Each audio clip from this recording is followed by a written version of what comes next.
APM Muhammad Hanish IAS സംസ്ഥാനത്ത് നിരവധി ശ്രദ്ധേയമായ പ്രവർത്തനങ്ങൾ നടത്തി ഇതിനോടകം ജനഹൃദയങ്ങൾ കീഴടക്കിയ വ്യക്തിത്വമാണ് അദ്ദേഹത്തിൻ്റെത്.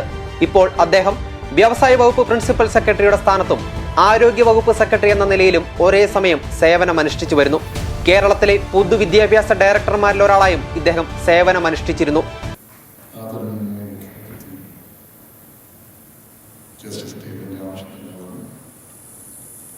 സ്റ്റഡി സെന്ററിന്റെ ഡയറക്ടർ അധ്യക്ഷൻ ശ്രീ സ്റ്റീഫൻ ജോസഫ്, ശ്രീ ഡോക്ടർ ജോസ് ചാക്കോ പെരിപ്പുറം, ഇവിടെ സന്നിഹിതരായിരിക്കുന്ന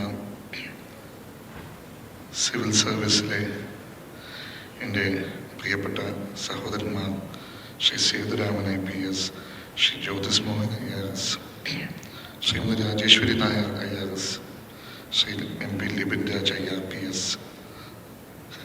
Rajagiri school of engineering and ടെക്നോളജിയുടെ director reverend father doctor Jose Koriyadath CMI, Malayala മനോരമയുടെ പ്രിയപ്പെട്ട സുഹൃത്തുക്കൾ ശ്രീ സിനു മാത്യു, ശ്രീ S രമേശ്, ഇവിടെ സന്നിഹിതരായിരിക്കുന്ന മിടുക്കന്മാരെ, മിടുക്കികളെ, മാതാപിതാക്കളെ, രക്ഷാകർത്താക്കളെ, ഇന്ന് ഇത്രയും വലിയ ഒരു ചടങ്ങിൽ പങ്കെടുക്കുമ്പോൾ 10 വർഷക്കാലത്തെ പഠനം കൊണ്ട് ആറ്റിക്കുറുക്കിയെടുത്ത സമവാക്യങ്ങളും അതോടൊപ്പം മനസ്സിലാക്കിയിട്ടുള്ള തത്വങ്ങളുമെല്ലാം കൃത്യമായിട്ട് പ്രകാശിപ്പിച്ച് ജീവിതത്തിലെ ആദ്യത്തെ പൊതുപരീക്ഷയിൽ ഉജ്ജ്വല വിജയം കണ്ടെത്തിയ, കരസ്ഥമാക്കിയ നിങ്ങളിൽ ഓരോരുത്തരും അനുമോദിക്കട്ടെ. ഈ ഒരു വിജയം സമ്പാദിക്കുമ്പോൾ സ്വാഭാവികമായിട്ടും മറ്റാരും ചിലപ്പോൾ പറഞ്ഞു തന്നില്ല എങ്കിൽ പോലും നിങ്ങൾക്ക് കൃത്യമായിട്ട് കൈവശമുള്ള ചില ഘടകങ്ങളുടെ സമന്വയം കൊണ്ടാണ് ഈ വിജയം കരസ്ഥമാക്കാൻ സാധിച്ചത് എന്ന് നിങ്ങളിൽ ഓരോരുത്തർക്കും അറിയാവുന്നതാണ്. ആ ഘടകങ്ങൾ തീർച്ചയായിട്ടും നമ്മൾ നോക്കുമ്പോൾ ഇങ്ങനെ തന്നെ പറയാൻ സാധിക്കും: ആത്മവിശ്വാസം, കഠിനാധ്വാനം, കൃത്യമായിട്ടും ഉള്ള ലക്ഷ്യബോധം, അതിലെല്ലാം ഉപരിയായി വ്യക്തമായിട്ടും പരസ്പരം ഉള്ള വിശ്വാസങ്ങളും, മാതാപിതാക്കളും കുഞ്ഞുങ്ങളും തമ്മിൽ, അധ്യാപകരും വിദ്യാർത്ഥികളും തമ്മിൽ എല്ലാമുള്ള ട്രസ്റ്റ് എന്ന വാക്ക്, ഇതെല്ലാം ചേർന്നാണ് വാസ്തവത്തിൽ പഠനത്തിൽ ഇത്രത്തോളം പുരോഗതി നേടുവാൻ നിങ്ങളിൽ ഓരോരുത്തർക്കും സാധിച്ചത്. എന്നാൽ നമ്മൾ ഏതെങ്കിലും ഒരു ഗിരിശൃംഗത്തിൻ്റെ മുകളിൽ എത്തിയോ എന്നൊരു ചോദ്യമുണ്ട്. ഒരിക്കലുമായിട്ടില്ല. താഴ്വാരങ്ങൾ മാത്രമേ താണ്ടിയിട്ടുള്ളൂ. ഇനി നമ്മുടെ മുന്നിൽ ഒരുപാട് കൊടുമുടികൾ ബാക്കിയുണ്ട്. ആ കൊടുമുടികൾ കയറുവാനും ഉയരങ്ങളിലെത്തുമ്പോൾ അവിടെ അങ്ങനെ വിശ്രമിച്ചു നിൽക്കാതെ പിന്നെയും മുന്നോട്ട് പോകാനും നിങ്ങളിൽ ഓരോരുത്തർക്കും സാധിക്കണം. നമുക്ക് ഈ ലോകത്തിന് തന്നെ നൽകാനുള്ള ചില സന്ദേശങ്ങളുണ്ട്. 1 വർഷത്തേക്കാണ് നിക്ഷേപം നടത്തുന്നതെങ്കിൽ നിങ്ങൾക്ക് നല്ല കൃഷി ഇറക്കാവുന്നതാണ്, നല്ല ധാന്യങ്ങൾ കിട്ടും.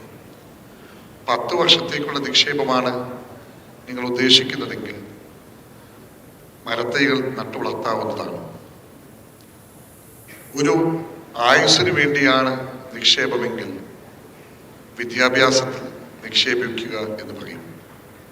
അത് തീർച്ചയായിട്ടും നടത്തുവാൻ വിവിധ സർക്കാരുകൾക്കും വിവിധ സംവിധാനങ്ങൾക്കും ഏറെക്കുറെ സാധിക്കുന്നു എന്നതാണ് നമ്മുടെ കേരളത്തെ സംബന്ധിച്ചിടത്തോളമുള്ള ഏറ്റവും വലിയ ശക്തി അല്ലെങ്കിൽ സൗന്ദര്യം.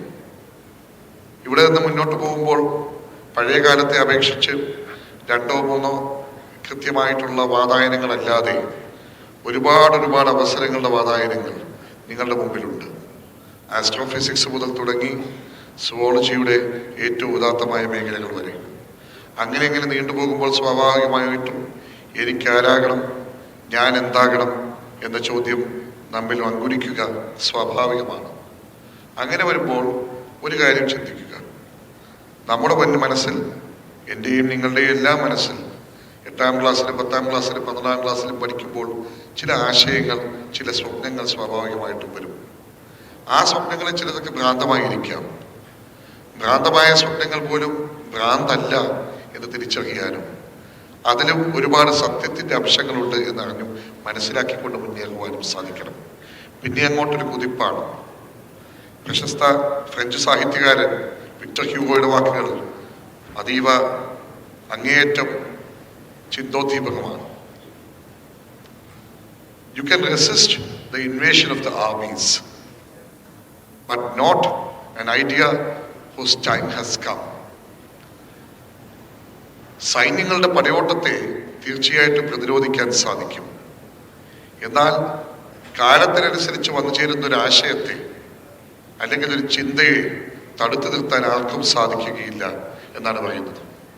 അതോടൊപ്പം കൂട്ടിച്ചേർത്ത് വായിക്കേണ്ട ഗ്രീക്ക് ലോകത്തിൻ്റെ തന്നെ ഏറ്റവും വലിയ ചിന്തകന്മാരിൽ ഒരാളായ സോക്രട്ടീസിന്റെ വാക്കുകളുണ്ട്.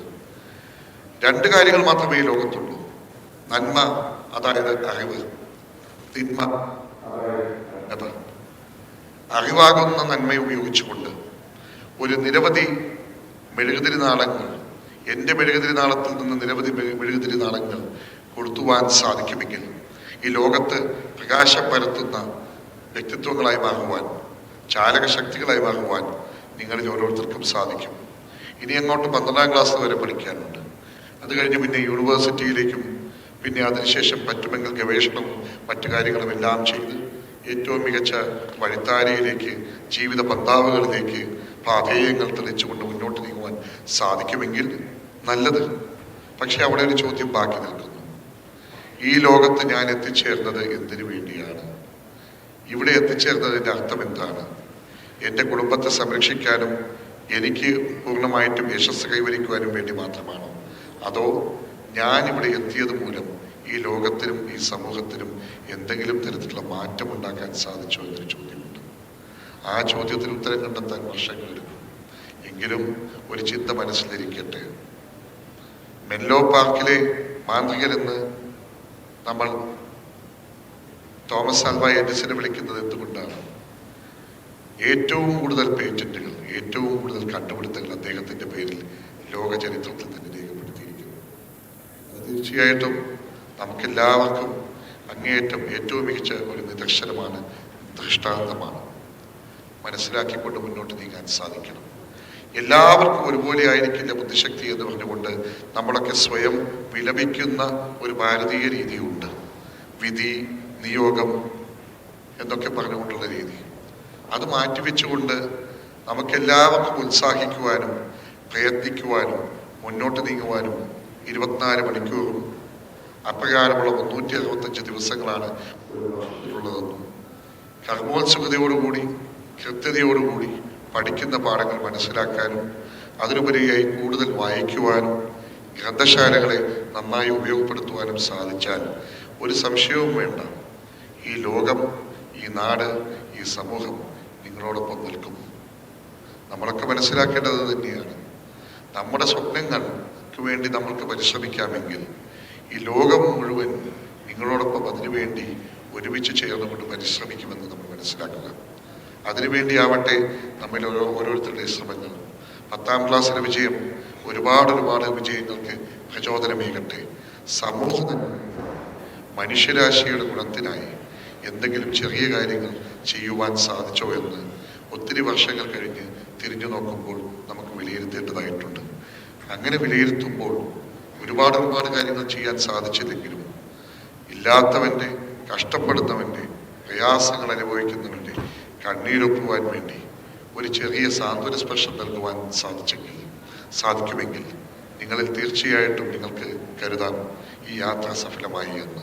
അത്തരത്തിലുള്ള സാഫല്യമണിയുന്ന യാത്രകളിലേക്ക് മുന്നോട്ട് പോകുവാൻ നിങ്ങളിൽ ഓരോരുത്തർക്കും പ്രപഞ്ചനാഥൻ, ജഗന്നിയന്താവ് എല്ലാ അർത്ഥത്തിലുമുള്ള അനുഗ്രഹങ്ങൾ നൽകട്ടെ എന്നും ആശംസിച്ചുകൊണ്ട് ഞാൻ എൻ്റെ എളിയ വാക്കുകൾ ഉപസംഹരിക്കുന്നു. എല്ലാവർക്കും മംഗളാശംസകൾ. നമസ്കാരം.